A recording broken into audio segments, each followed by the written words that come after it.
Olá, turma, tudo bem? Boa noite. Vamos continuar a nossa leitura, né? Dando continuidade aqui no que Deus está fazendo, no que Deus está construindo no nosso entendimento.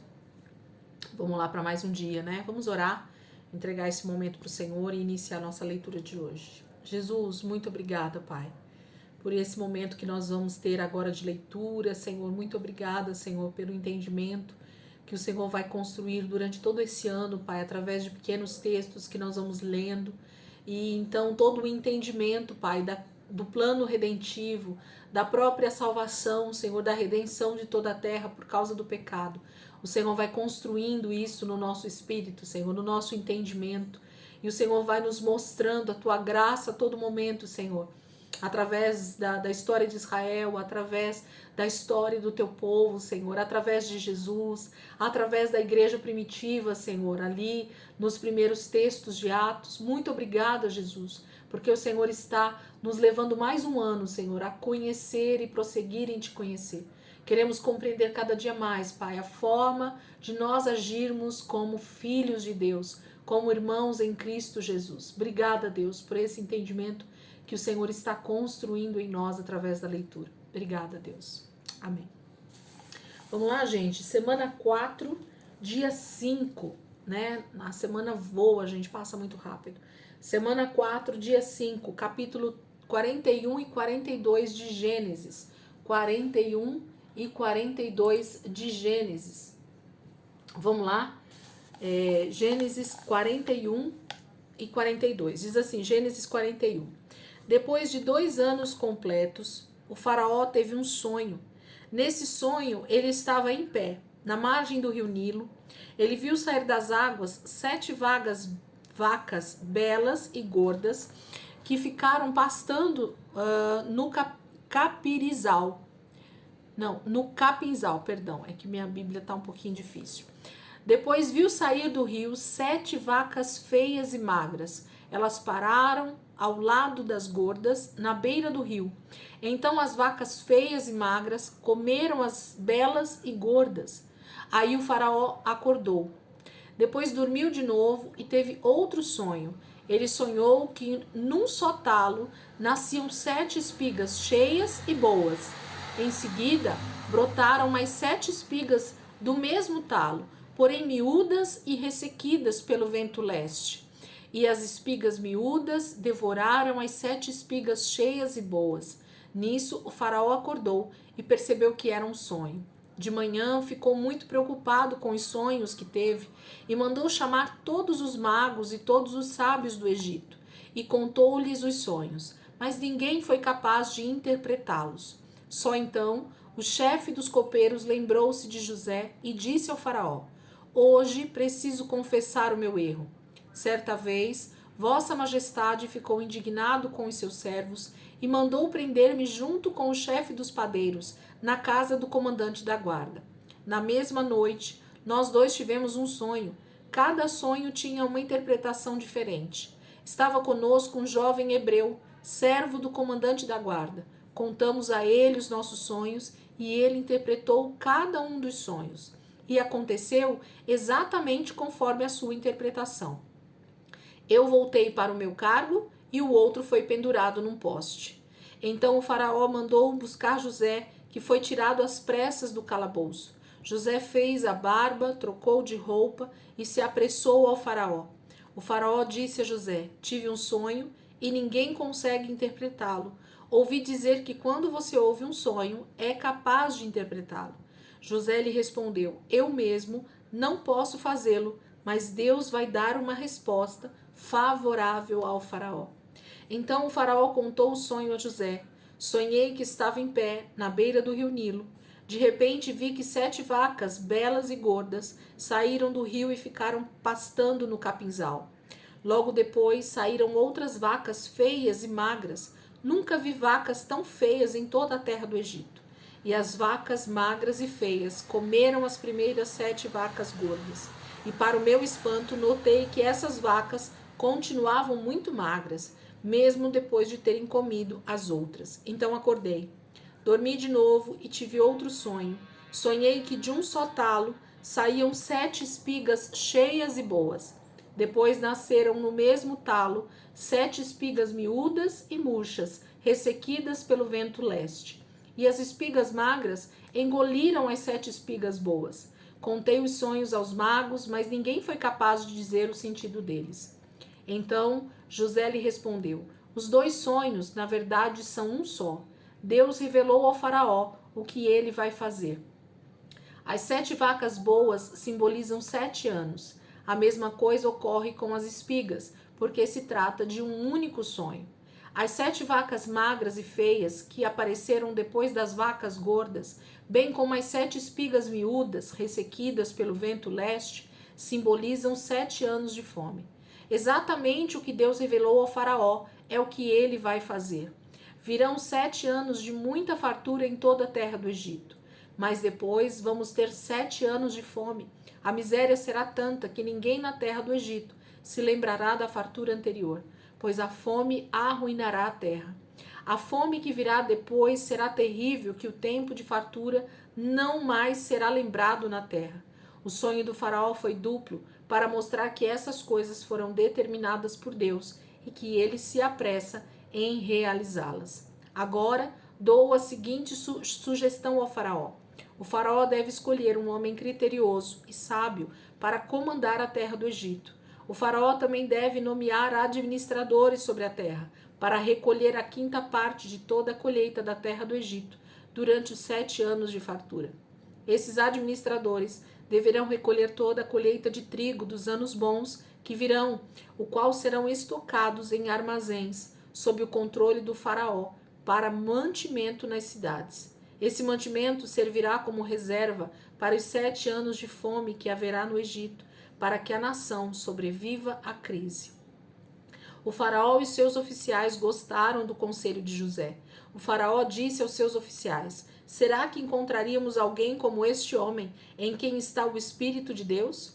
Em seguida, o faraó disse a José: visto que Deus lhe fez saber todas estas coisas, não há ninguém tão criterioso e sábio como você. Por isso, você será o administrador da minha casa, e todo o meu povo obedecerá às suas ordens. Somente em relação ao trono real serei maior do que você. E acrescentou: dou autoridade a você sobre toda a terra do Egito. Em seguida, o faraó tirou do seu dedo o seu anel com o selo real e o colocou no dedo de José. Mandou vestir nele roupas de linho fino e colocou um colar de ouro ao redor do seu pescoço, como era o costume entre os homens poderosos daquela época. Também o fez subir em sua 2ª carruagem e mandou que os homens fossem na frente, gritando a todos: prestem homenagem a José, inclinando-se diante dele. Dessa forma, o faraó nomeou José como a maior autoridade sobre toda a terra do Egito. O faraó também disse a José: eu sou o faraó, mas sem a sua ordem ninguém poderá mover a mão ou o pé em toda a terra do Egito. O faraó chamou José de Zafenate Paneia e lhe deu por mulher a Asenate, filha de Potifera, sacerdote de On. Depois José foi inspecionar a terra do Egito. José tinha 30 anos quando se apresentou ao faraó, rei do Egito. Ele viajou por todo o Egito. Nos 7 anos de fartura, a terra produziu em abundância. José recolheu todos os cereais da terra do Egito nos 7 anos de fartura e os armazenou nas cidades. Em cada cidade, ele armazenava os cereais colhidos nos campos que ficavam próximos dela. Assim, a quantidade de cereais que José conseguiu armazenar foi enorme, como a areia do mar. Os mantimentos eram tanto que ele parou de anotar, porque ia além das medidas conhecidas. Além de chegar ao período de fome, antes de chegar o período de fome, Asenate, filha de Potifera, sacerdote de On, deu 2 filhos a José. Ao primeiro, José deu o nome de Manassés, dizendo: Deus me fez esquecer de todos os meus sofrimentos e de toda a casa de meu pai. Ao segundo filho, José deu o nome de Efraim, e disse José na ocasião: Deus me fez prosperar na terra onde tenho sofrido. Depois de 7 anos de fartura na terra do Egito, começaram os 7 anos de fome, como José havia predito, e houve fome em todas as terras, mas no Egito o povo tinha com que se alimentar. Quando o povo do Egito começou a sentir fome, clamou ao faraó por pão. O faraó respondeu a todos os egípcios: dirijam-se a José e façam o que ele disser. Quando a fome se estendeu por toda a terra, José mandou abrir os armazéns e começou a vender cereais aos egípcios. Além disso, vinha gente de muitos lugares ao Egito para comprar de José, porque a fome atingiu uma enorme região. Então, o capítulo 41 é um misto de várias coisas ao mesmo tempo, né? Várias coisas ao mesmo tempo. A gente tem, então, agora o faraó já fazendo, né? Tendo o seu sonho naquela noite. A partir dessa notificação dele contar o sonho aos seus súditos, aos magos ali, né? O copeiro se lembra de José e da prisão.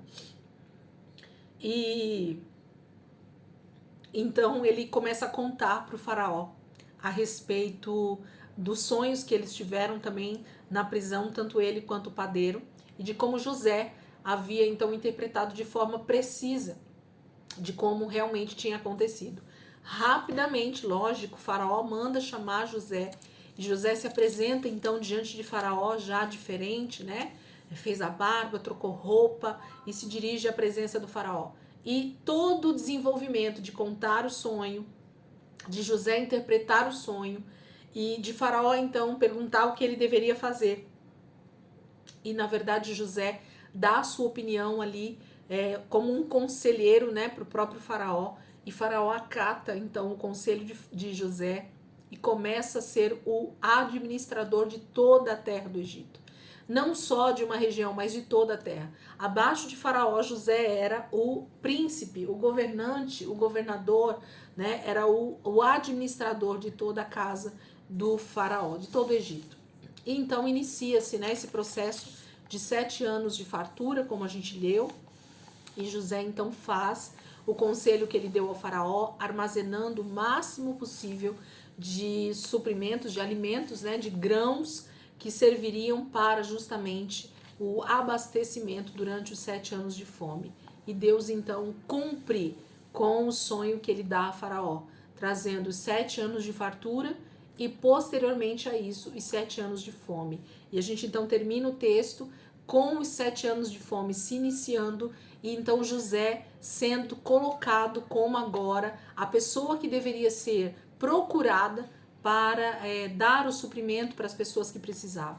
Então, era José que deveria ser a pessoa procurada no caso de fome, no caso de necessidade. E glória a Deus, porque a palavra de Deus ela vai nos ensinando aonde nós devemos recorrer, a quem nós devemos recorrer quando as coisas realmente elas começam a ficar difíceis com a permissão do próprio Deus. Nós não temos tempo aqui na leitura para entrar em miúdos, né, dessa palavra, porque José é uma tipologia do próprio Cristo. Então, quando você estuda a história de José, quando você olha todos o caráter, a forma de José agir com os seus irmãos, com os seus pais, agora no Egito, quando ele estava na casa do comandante, quando ele estava na prisão, toda a maneira de José se portar tinha a ver com o servo sofredor, com o próprio Cristo, com o tipo de Cristo. José é um tipo de Cristo. Estava ali mostrando, Deus está mostrando através da história de José o que ele faria também através do seu próprio filho Jesus, muitos e muitos séculos lá na frente. Então Deus começa a demonstrar para nós, através da linhagem de Abraão, o que ele vai fazer nesse plano eterno de redenção. A Bíblia fala de um plano eterno de Deus, de algo que Deus está construindo, de algo que Deus está mostrando que ele está fazendo e que ele vai continuar fazendo até o plano ser completo, né? A volta de Jesus e o estabelecimento então do reino de Deus na terra novamente, a restauração de todas as coisas. Deus está mostrando para nós ao longo das escrituras quem ele é e como ele vai então resgatar a minha vida e a tua vida das mãos do diabo. E José é um tipo de Cristo fantástico, que história maravilhosa, como Deus pôde demonstrar através da vida desse menino tudo o que ele deseja fazer na humanidade. 42, gente. Jacó ficou sabendo que no Egito havia mantimento. Então disse aos seus filhos: vocês acham que adianta ficar olhando uns para os outros? E acrescentou: ouvi dizer que há trigo no Egito. Desçam até lá e comprem mantimento para que continuemos vivos e não morramos. Então desceram 10 irmãos de José para comprar cereal no Egito. Jacó não permitiu que Benjamim, irmão de José, fosse com eles, dizendo: é melhor que ele fique, pois poderia acontecer algum mal a ele. Os filhos de Israel foram comprar mantimentos junto com as outras pessoas, porque havia fome na terra de Canaã. José era governador do Egito, era ele quem vendia a todos os que precisavam. Os irmãos de José foram à sua presença e se inclinaram com o rosto no chão diante dele. José logo reconheceu seus irmãos, porém fez de conta que não os conhecia, e lhes perguntou de forma áspera: de onde vocês vêm? E eles responderam: da terra de Canaã, viemos comprar mantimentos. E José reconheceu seus irmãos, mas eles não o reconheceram. Então José lembrou-se dos sonhos que tinha tido a respeito deles e lhes disse: vocês são espiões e estão querendo descobrir os pontos fracos do Egito. Não, senhor, responderam eles. Estes seus servos vieram aqui comprar mantimentos. Somos todos filhos do mesmo pai, somos homens honestos. Os seus servos não são espiões. E José insistiu: nada disso. Vocês vieram conhecer os pontos fracos do país. E eles disseram: seus servos eram 12 irmãos, todos filhos de um homem que mora em Canaã. O mais novo ficou em casa com o pai, e o outro já não existe mais. E José voltou a falar: é como já lhes disse, vocês são espiões. E ele prosseguiu: há um jeito de provar o que dizem. Juro pela minha vida do faraó que vocês não sairão daqui enquanto não apresentarem aqui o seu irmão mais novo. Um de vocês deve trazê-lo e os demais ficarão detidos. Assim ficará provado se vocês disseram a verdade. Se não, juro pela vida do faraó que ficará provado que vocês são espiões. Em seguida, os colocou numa prisão por 3 dias. 3 dias depois, José voltou a falar com eles: vou dar uma oportunidade a vocês para salvarem a vida, pois temo a Deus. Se vocês são homens honestos, deixem um dos seus irmãos aqui na prisão, enquanto os outros vão levar os mantimentos para matar a fome dos seus familiares. Depois, tragam-me o irmão mais novo de vocês. Assim vocês provarão que estão dizendo a verdade e não serão mortos. E eles concordaram. Então disseram uns aos outros: na verdade, somos culpados e estamos sofrendo por aquilo que fizemos ao nosso irmão. Vimos a sua aflição quando suplicava para que tivéssemos pena dele, mas não lhe demos ouvidos. Por isso estamos passando por esta angústia. Rúben respondeu: eu não lhes disse que não maltratassem o menino, mas vocês não quiseram me ouvir, pois agora teremos de prestar contas do sangue dele. Eles, porém, não desconfiavam que José podia compreendê-los, porque ele falava por meio de um intérprete. José se retirou e começou a chorar. Depois voltou para falar de novo com eles. Algemou Simeão diante deles. José deu ordens para que enchessem de cereal os sacos e mandou devolver o pagamento de cada um deles, colocando dinheiro dentro dos sacos. Além disso, mandou preparar mantimentos para a viagem deles, e assim foi feito. Eles puseram os sacos de cereal sobre os lombos dos jumentos e partiram. Quando estavam alojados num lugar para pernoitar, um deles foi dar de comer ao seu jumento. Ao abrir o saco, viu o dinheiro. Então disse aos irmãos: devolveram meu dinheiro. Encontrei-o na boca do saco. E todos ficaram assustados e cheios de medo, disseram uns aos outros: o que Deus fez conosco? Quando chegaram à casa de seu pai Jacó, na terra de Canaã, contaram ao pai tudo o que tinha acontecido, dizendo: o governador do Egito falou de forma áspera conosco e nos tratou como se fossem espiões. Mas nós dissemos: somos homens honestos e não espiões. Somos 12 irmãos por parte de pai. Um não existe mais e o mais novo está com nosso pai na terra de Canaã. Mas aquele homem que governa aquela terra respondeu: só há um modo de vocês provarem que são honestos. Um dos irmãos ficará detido aqui. Os outros podem voltar para casa, levando o mantimento para matar a fome das famílias de vocês. Depois tragam-me o seu irmão mais novo, para que fique provado que vocês não são espiões, mas sim homens honestos. Então soltarei o seu irmão e vocês poderão negociar nesta terra. Ao esvaziarem os sacos de cereal, perceberam que em cada saco estava o dinheiro amarrado em saquinhos. Quando eles e o pai viram os saquinhos com o dinheiro, ficaram com muito medo. Então disseram-lhes seu pai Jacó: Vocês estão tirando os filhos de mim. E José já não existe mais, e Simeão não está aqui. E agora querem levar Benjamim? Quanto sofrimento! Então Rúben disse ao pai: Pode matar os meus 2 filhos, se eu não o trouxer de volta. Deixe Benjamim aos meus cuidados, e eu o trarei de volta. Ele, porém, respondeu: Meu filho não descerá com vocês. O seu irmão morreu, e ele é o único que me resta. Se acontecer algum mal na viagem, vocês me matariam de tristeza. Capítulo 42, né, se desenvolve, é um capítulo bem grande, mas que fala justamente dessa questão agora de Jacó perceber que o único lugar que ele podia ter suprimento, né, de alimentos, eles já estavam passando fome em Canaã, era no Egito. Então ele fala para os seus filhos que não adianta eles ficarem ali olhando um para os outros, eles vão ter que viajar e ir até o Egito para buscar mantimentos. Dá dinheiro para eles e pede para que os filhos então vão. E os 10, né, meninos vão então até o Egito. Chegando lá, José os reconhece, há todo esse desenvolvimento deles se dobrarem, José se lembrar do sonho que ele teve lá quando jovem ainda, e do que Deus estava fazendo ali. José então começa a ter um sentimento aparentemente de vingança com os irmãos, mas não é isso. O coração de José começa a perceber o plano e o propósito de Deus para aquele momento.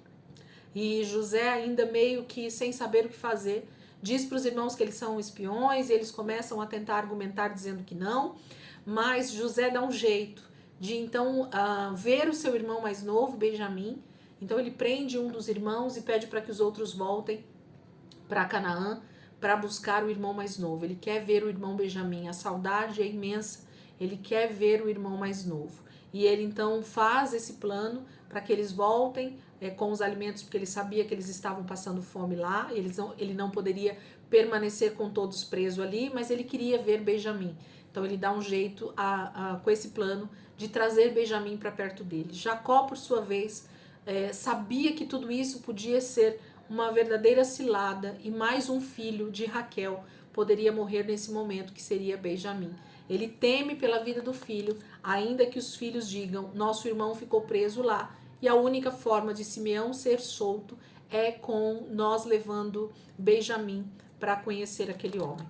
E nós vamos ver a partir de amanhã, então, o que Jacó faz, que é liberar, lógico, Benjamim para que vá com eles, e o que Deus, então, vai fazer a partir desse momento. Gente, Deus está desenvolvendo uma história aqui em José de redenção, de perdão, de irmãos de um mesmo pai, que nós todos somos filhos de um mesmo Deus. Entendam que o caminho para a redenção é o perdão, é a unidade, é estar junto, é compreender o propósito de Deus para todos juntos e não para o individual, é abandonar a mentira, abandonar o pecado, abandonar, né, todo o erro que nos escraviza, que nos faz passar fome, mas entrarmos realmente nesse nível de obediência, nesse nível de arrependimento, para que a restauração da família seja feita, da família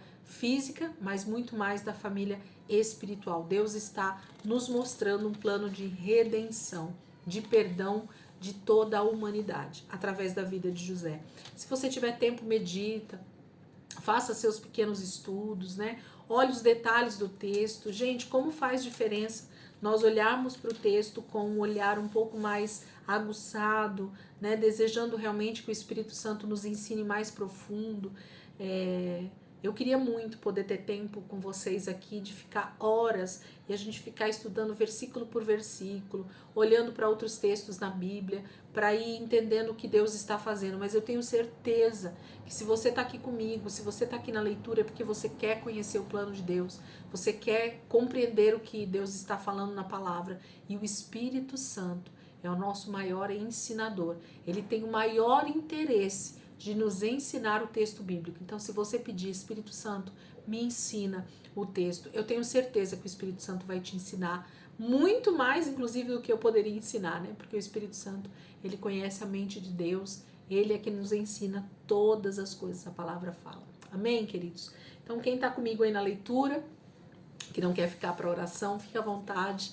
Deus abençoe a sua vida, que você possa ter aí um dia abençoado na presença do Senhor, que o Espírito Santo possa continuar realmente falando, ministrando ao teu coração através desse texto bíblico de hoje. E amanhã, se Deus quiser, a gente vai estar aqui de volta, continuando aí dentro do livro de Gênesis. Nós temos mais 3 dias, né? Amanhã já é sexta, né? Sábado, quer dizer. Sábado, domingo e segunda. Nós terminamos Gênesis justamente na semana 5, no dia 1, que é a segunda-feira. Amém, queridos? Deus abençoe. Vamos orar?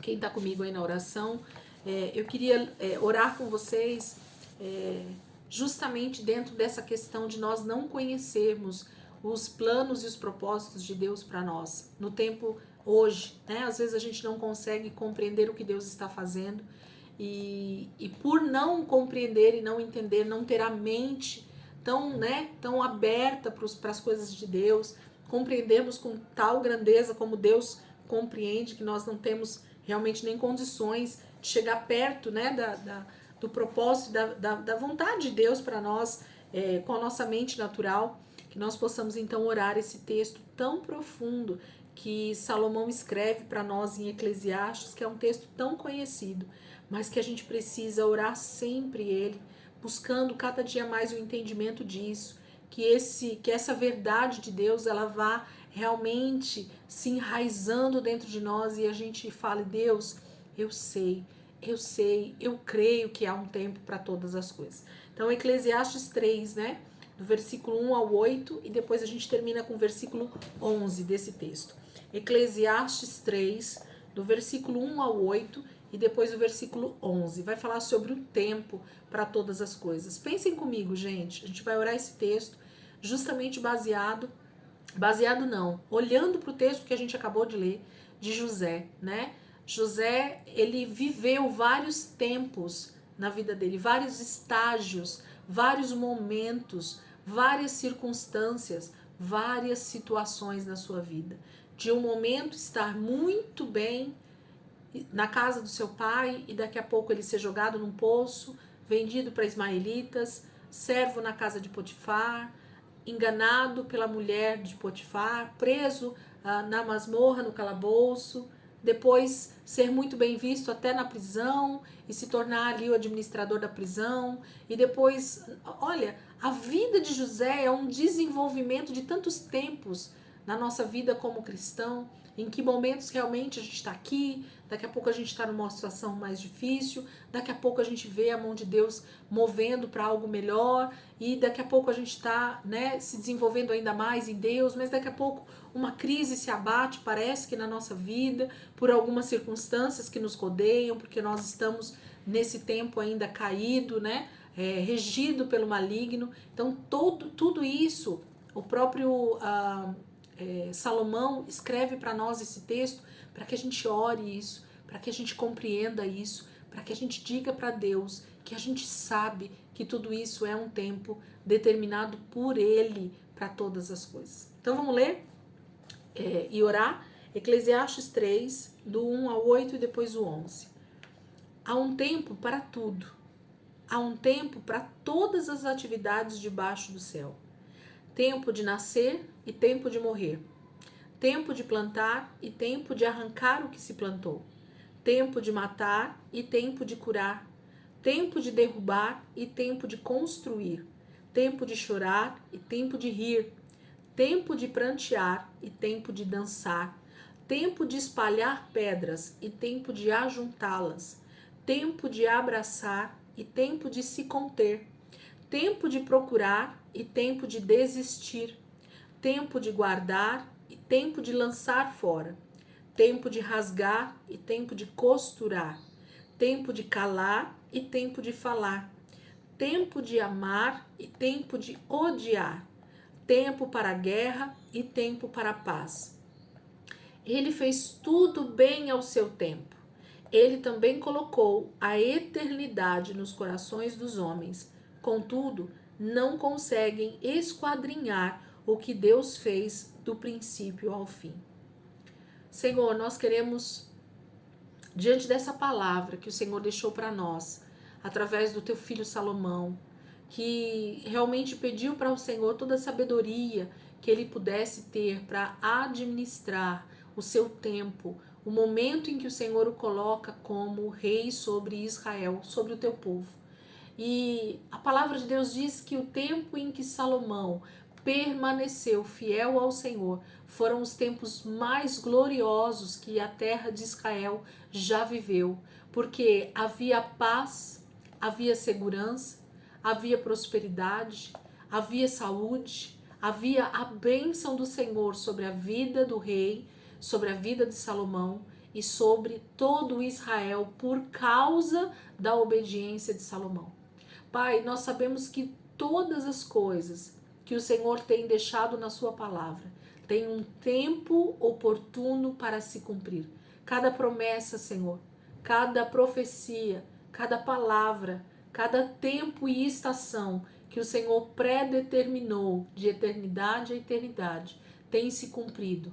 Cada pessoa, Senhor, que nasceu desde o momento em que o Senhor cria Adão e Eva até a volta de Jesus e o estabelecimento, Pai, do teu reino milenar, tudo tem um propósito debaixo do céu.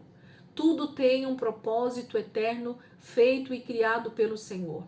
O Senhor cria cada ser humano à sua imagem e à sua semelhança. Ó Pai, escrevendo todos os nossos dias, todos os nossos momentos no teu livro, na tua presciência. E nós sabemos, Senhor, que há uma determinação para cada um de nós, que há um tempo determinado para tudo. Há um tempo para nós nascermos e há um tempo para nós morrermos. Há um tempo, Senhor, de nós termos vida nessa terra, mas há um tempo de nós termos vida eterna com o Senhor. Há um tempo determinado, Senhor, para todas as coisas debaixo do céu. Até que o Senhor volte, Pai, nós precisamos entender que várias coisas, várias circunstâncias, várias situações, Senhor, vão acontecer na nossa vida e que muitas vezes não tem a ver com o Senhor nos amar mais ou o Senhor nos amar menos. Essa é a nossa maior dificuldade, Senhor, como seres humanos, como alguém que não consegue compreender a tua mente, Senhor, que não consegue chegar à tua onisciência, que não consegue compreender o quão grande e poderoso é o Senhor e o quanto o Senhor faz grandes coisas por nós nessa terra, Pai. Eu quero te pedir, Espírito Santo, que essa palavra, Senhor, que essa oração dessa noite entre no nosso coração de maneira diferente, olhando para a história de José, olhando para a história de Jó que nós acabamos de ler. Nós podemos entender e compreender, Senhor, de forma muito clara e objetiva, Senhor, que tanto bênção quanto dificuldades, Senhor, situações boas ou situações ruins, não tem a ver com a sua vontade para nós, porque a tua vontade é boa, perfeita e agradável. Mas tudo que acontece conosco na terra, Senhor, tem a ver com o tempo, tem a ver com as circunstâncias, tem a ver com o livre-arbítrio, tem a ver com o pecado, Senhor, tem a ver com o desejo que está no meu coração, tem a ver, Senhor, com a minha vida, que muitas vezes está ou não entendendo todo o propósito do Senhor nessa terra. Pai, que a nossa vida se volte para a tua palavra, que a nossa mente, Senhor, esteja sendo transformada dia após dia, Senhor.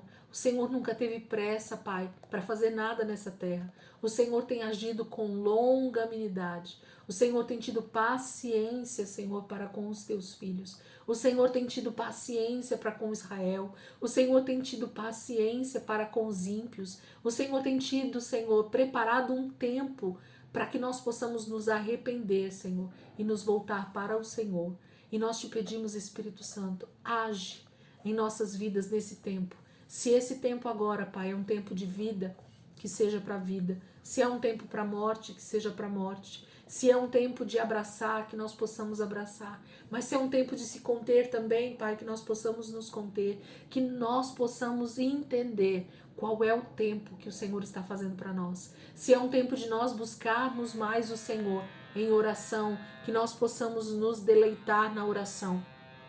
Se é um tempo para nós buscarmos o Senhor ainda mais com as disciplinas espirituais, Senhor, com o jejum, com a celebração, com a meditação na palavra. Espírito Santo nos leva à compreensão, ao entendimento, ao despertamento, Pai, desse tempo. Senhor, se esse é o tempo que o Senhor vai levantar homens e mulheres sedentos que possam interceder pelas nações, que possam interceder pelos povos, que possam interceder pelos ímpios, que possam interceder pelos pecadores, Pai. Nós queremos compreender esse tempo e orarmos uns pelos outros, Pai, e orarmos pela nossa família, Jesus, e te pedimos que o Senhor possa cumprir o tempo pré-determinado para o Senhor, para esse momento da história. Senhor, que nós possamos ser, como eu tenho dito, Senhor, o agente do Senhor nesse tempo da história. Que o Senhor possa cumprir todos os teus propósitos, todos os teus planos, Senhor, para a minha vida e para a vida de cada uma das pessoas que tem estado ao meu redor. Senhor, que haja muita fome e muita sede e muita vontade, Senhor, de agradar o teu coração. Então, por causa disso, Jesus, nós estamos orando.